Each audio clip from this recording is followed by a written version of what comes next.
Reliability-centered maintenance is a process to ensure that assets continue to do what their users require in their present operating context.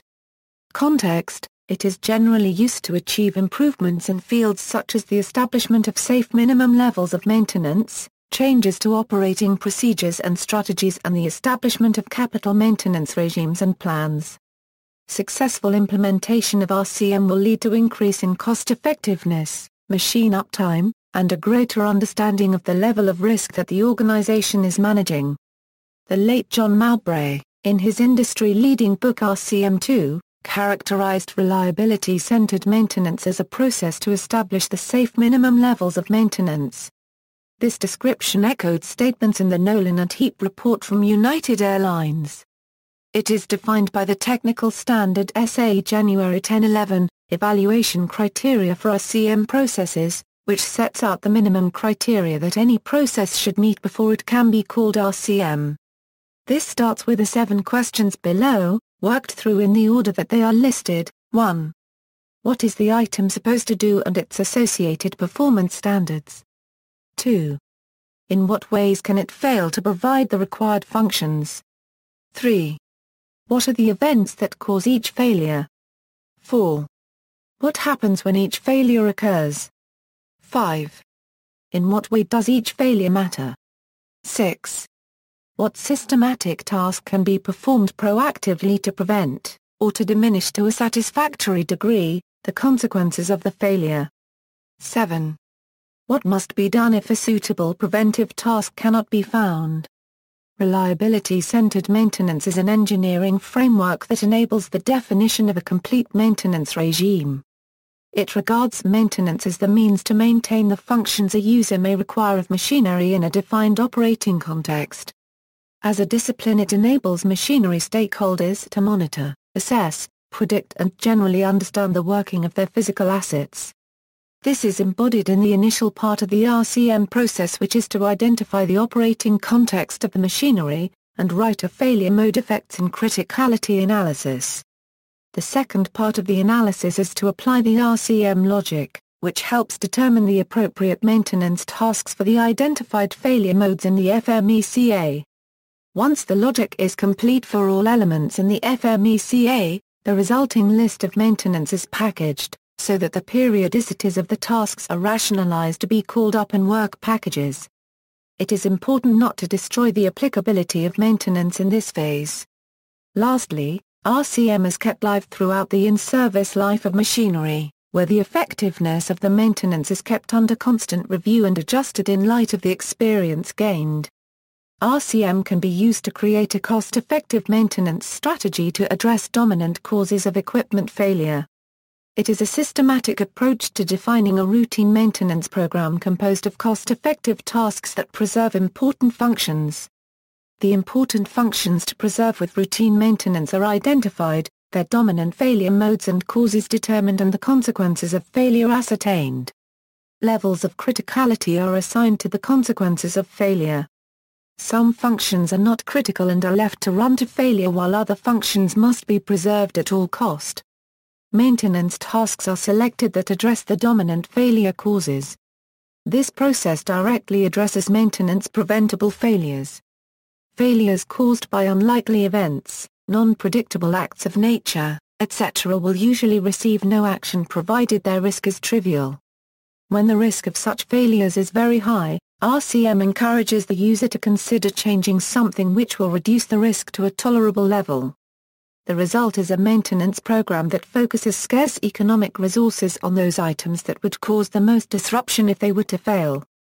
RCM emphasizes the use of predictive maintenance techniques in addition to traditional preventive measures.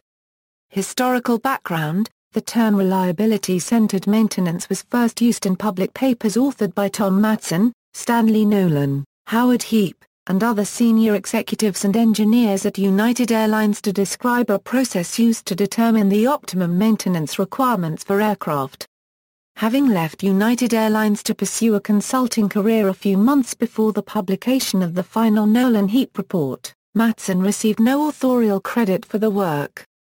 However, his contributions were substantial and perhaps indispensable to the document as a whole.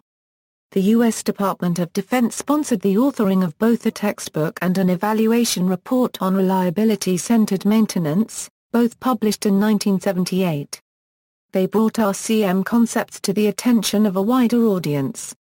The textbook described efforts by commercial airlines and the U.S. Navy in the 1960s and 70s to improve the reliability of their new jet, the Boeing 747. The first generation of jet aircraft had a crash rate that would be considered highly alarming today, and both the Federal Aviation Administration and the airline's senior management felt strong pressure to improve matters. In the early 1960s, with FAA approval, the airlines began to conduct a series of intensive engineering studies on in-service aircraft. The studies proved that the fundamental assumption of design engineers and maintenance planners that every airplane and every major component in the airplane had a specific lifetime of reliable service, after which it had to be replaced in order to prevent failure was wrong in nearly every specific example in a complex modern jet airliner. This was one of many astounding discoveries that have revolutionized the managerial discipline of physical asset management and have been at the base of many developments since this seminal work was published. Among some of the paradigm shifts inspired by RCM were, an understanding that the vast majority of failures are not necessarily linked to the age of the asset, changing from efforts to predict life expectancies to trying to manage the process of failure, an understanding of the difference between the requirements of assets from a user perspective, and the design reliability of the asset, an understanding of the importance of managing assets on condition, an understanding of 4 basic routine maintenance tasks, linking levels of tolerable risk to maintenance strategy development. Today RCM is defined in the standard SAE. January 10-11, Evaluation Criteria for Reliability-Centered Maintenance Processes. This sets out the minimum criteria for what is, and for what is not, able to be defined as RCM. The standard is a watershed event in the ongoing evolution of the discipline of physical asset management. Prior to the development of the standard, many processes were labeled as RCM even though they were not true to the intentions and the principles in the original report that defined the term publicly. Today companies can use this standard to ensure that the processes, services and software they purchase and implement conforms with what is defined as RCM, ensuring the best possibility of achieving the many benefits attributable to rigorous application of RCM. Basic features. The RCM process described in the DoD UAL report recognized 3 principal risks from equipment failures, threats, to safety, to operations, and, to the maintenance budget. Modern RCM gives threats to the environment a separate classification, though most forms manage them in the same way as threats to safety. RCM offers 5 principal options among the risk management strategies: predictive maintenance tasks, preventive restoration or preventive replacement maintenance tasks, detective maintenance tasks, run to failure, and one-time changes to the system. RCM also offers specific criteria to use when selecting a risk management strategy for a system that presents a specific risk when it fails. Some are technical in nature. Others are goal-oriented. The criteria are often presented in the form of a decision logic diagram, though this is not intrinsic to the nature of the process. Identification of safety-critical elements and maintaining associated predefined performance standards is the foundation of asset integrity management.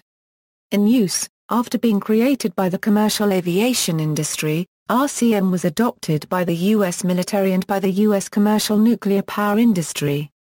Starting in the late 1980s, an independent initiative led by John Malbrake corrected some early flaws in the process, and adapted it for use in the wider industry. John was also responsible for popularizing the method and for introducing it to much of the industrial community outside of the aviation industry. In the 2 decades since RCM2 was first released, industry has undergone massive change. Increased economic pressures and competition, tied with advances in lean thinking and efficiency methods, meant that companies often struggle to find the people required to carry out an RCM initiative. At this point in time, many methods sprung up that took an approach of reducing the rigor of the RCM approach. The result was the propagation of many methods that called themselves RCM, yet had little in common with the original concepts.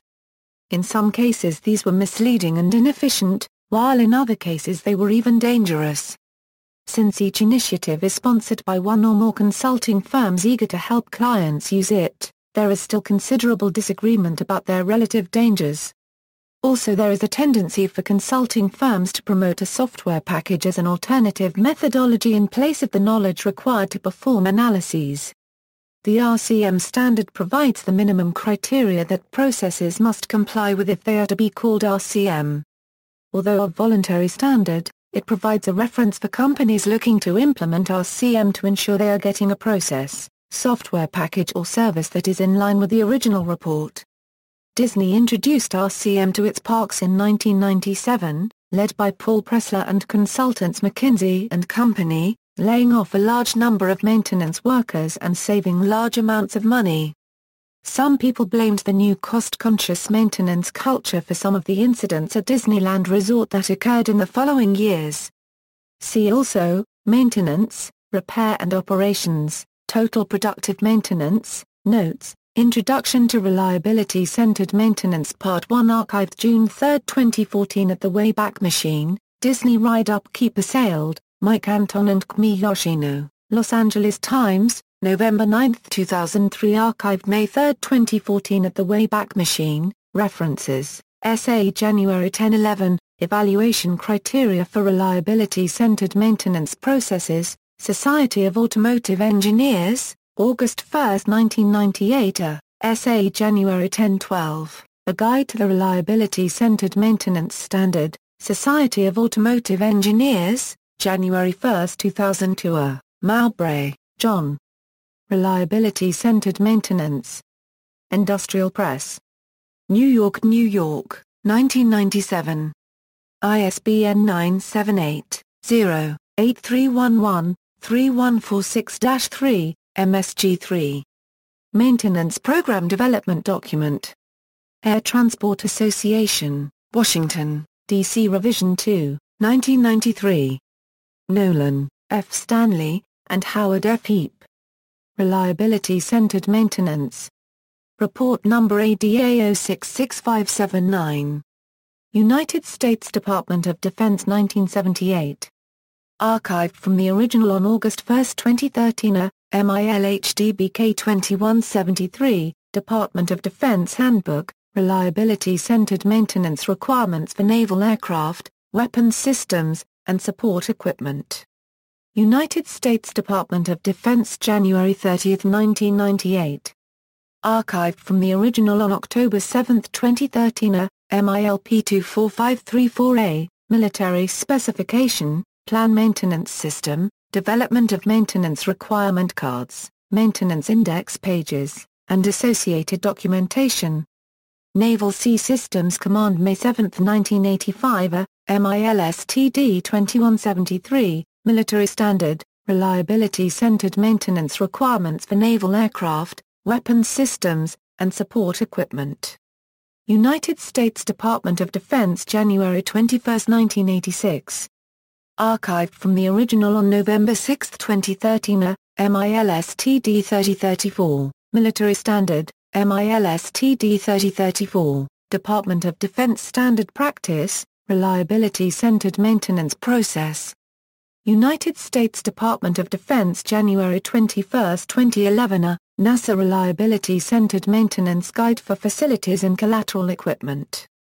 NASA FEV 2000 NAVAIR00-25-403, Guidelines for the Naval Aviation Reliability-Centered Maintenance Process. Naval Air Systems Command July 1, 2005 NAVAIRS 9081 ABGIB010, Reliability-Centered Maintenance Handbook. Naval Sea Systems Command April 18, 2007. Archived from the original on December 4, 2013 TM5-698-2, Technical Manual, Reliability-Centered Maintenance for Command, Control, Communications, Computer, Intelligence, Surveillance, and Reconnaissance Facilities. United States Army October 6, 2006 Further reading, 1, Standard to define RCM, Dana Netherton, Maintenance Technology, 2, Standard to define RCM, Dana Netherton, Maintenance Technology, External Links, Web Page, Description of RCM and its Benefits.